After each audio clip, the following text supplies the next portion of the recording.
یہ اختلافی سوال ہے کہ بعض لوگ مزارات پر جانے کو شرک سمجھتے ہیں۔ مسئلہ یہ ہے کہ روایات سے ثابت ہے کہ حضور صلی اللہ علیہ وسلم جنت البقیع میں جاتے تھے، تو آپ کا وہاں جانا، اب یہ کہتے ہیں جی عبرت کے لیے جانا چاہیے، ہو محبوب خدا اور وہ قبرستان سے عبرت حاصل کرے، جس کو ڈائریکٹ خدا بتا رہا ہے اس نے عبرت قبروں سے حاصل کرنی۔ اس کا جانا یہ ہے کہ آپ وہاں جا کے ان کے لیے دعا کرتے تھے اور کہتے تھے السلام علیکم، اور یقیناً وہ جب جواب دیتے تھے ان کا کام ہو جاتا تھا۔ پھر آپ کا قدم رنجاں فرمانا، آپ کا قدم بابرکت تھا، وہ سب کے لیے درجات میں اضافہ ہوتا تھا۔ جنتی تو تھے ہی، جنت البقیع میں تھے۔ پھر چچا کی قبر پر جانا اور ہر پیر کو جانا، بار بار جانا، ایک دفعہ عبرت، دوسری دفعہ عبرت، وہاں عبرت، پہلے تو عبرت کا سوال ہی نہیں، معاذ اللہ یہ سوچے وہ خود میں سمجھتا ہوں اسلام سے خارج ہے۔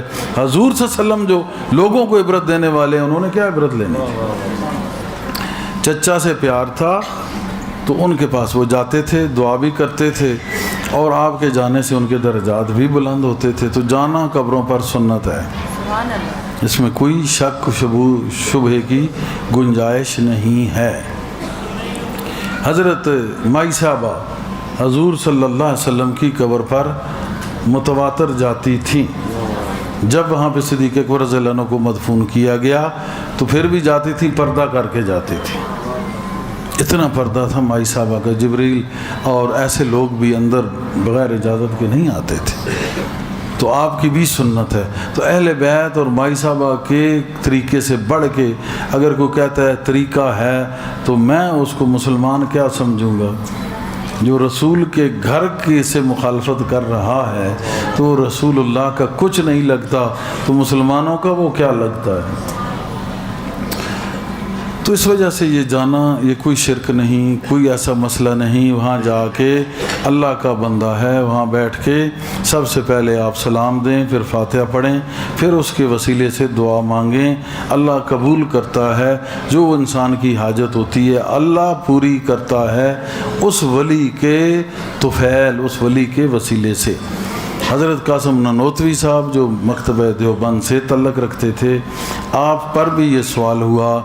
آپ نے فرمایا کہ بندے، ایک پنکھا ان کو جھل رہا تھا، ایسے بڑا پنکھا، تو اس نے کہا یہ مجھے ہوا آتی ہے تو 5-10 اور بندوں کو بھی آ جاتی ہے؟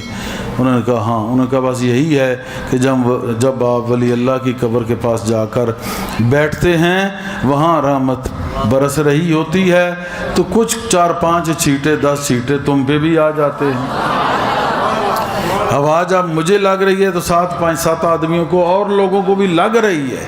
تو جب ولی کے مزار اور قبر پہ جا کے بیٹھتے ہو، جب ولی کے مزار پہ جا کے بیٹھتے ہو تو وہاں رحمت برس رہی ہے، تو ساتھ تم بیٹھتے ہو تو چھینٹے تم پہ بھی پڑ جاتے ہیں۔ تو یہ جانا باعث برکت و رحمت ہے۔ تو اس میں تو مکتبہ دیوبند ہو یا بریلوی یا کوئی بھی صحیح مسلک، وہ تو اس چیز کا قائل ہے۔ میں ان لوگوں کی بات نہیں کہتا جو آج نئے مذہب نکل آئے، جو پہلے مسلک تھے کافی عرصے سے جو آ رہے ہیں، وہ تو ان چیزوں کے قائل ہیں۔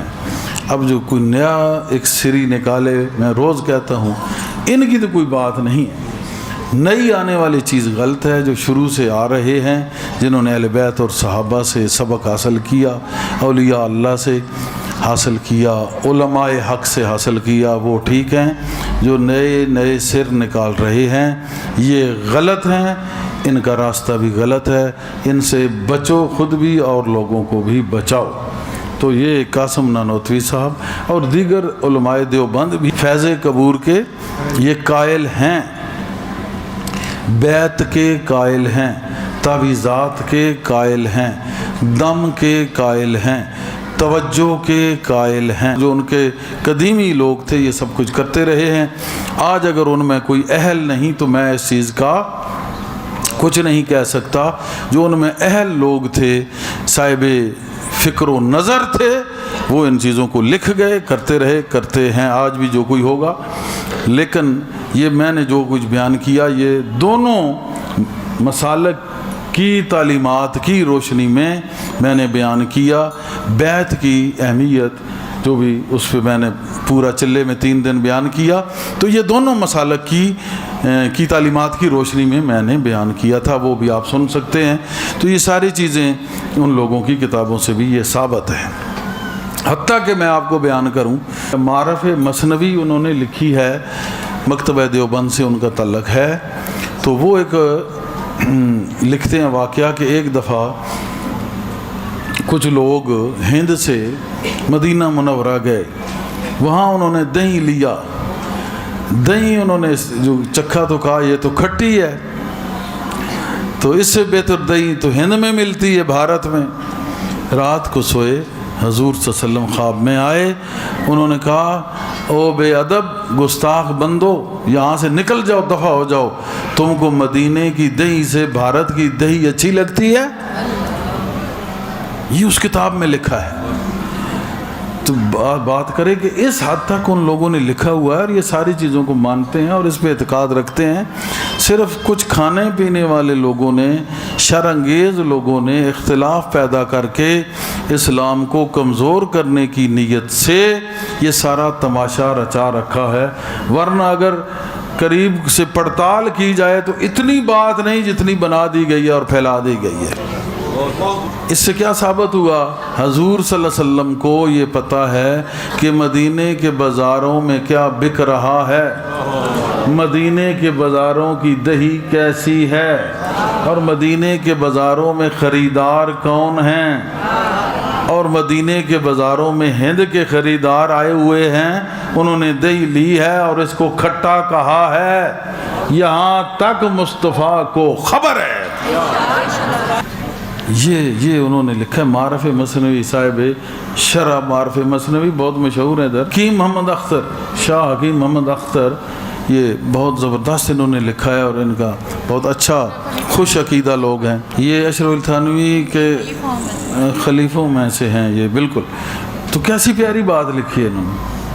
اشرف علی تھانوی صاحب لکھتے ہیں کہ اولاد نہیں ہوتی تھی، ایک فقیر مجذوب آیا، اس نے دعا دی، اس نے کہا کہ بیٹا پیدا ہوگا اور عالم دین ہوگا۔ پھر اشرف علی تھانوی صاحب پیدا ہوئے، یہ اس فقیر نے بتایا تھا، اس کی دعا سے پیدا ہوئے اور عالم دین بھی ہیں۔ تو یہ باتیں آپ کیسے لوگ کر لیتے ہیں، میری سمجھ سے یہ باہر ہیں۔ ان کی کتاب ہے جمال الاولیاء، وہ آپ دیکھیں، اس میں ایک حضرت حضرمی کا واقعہ بیان کرتے ہیں کہ 7 جگہوں پر دعوت ہوئی، آپ نے 7 گھروں میں کھانا کھایا۔ اشرف علی تھانوی صاحب لکھ رہے ہیں۔ تو جب یہ ساری باتیں ہیں تو درمیان میں ہم کیا کہتے ہیں، وہ کیا کہتے ہیں، مجھے نہیں سمجھ آتی۔ بات تو ایک ہی ہے، صرف کھانے پینے کا چکر ہے۔ لوگ جو شرارتی ہیں انہوں نے مسئلہ بنایا ہوا ہے، وگرنہ بات اتنی نہ تھی جو بات بنائی گئی۔ تو یہ اسلام کو کمزور کرنے کی غرض سے بنائی گئی۔ اللہ پاک ہمیں ایسی شرارتوں سے دور رکھے۔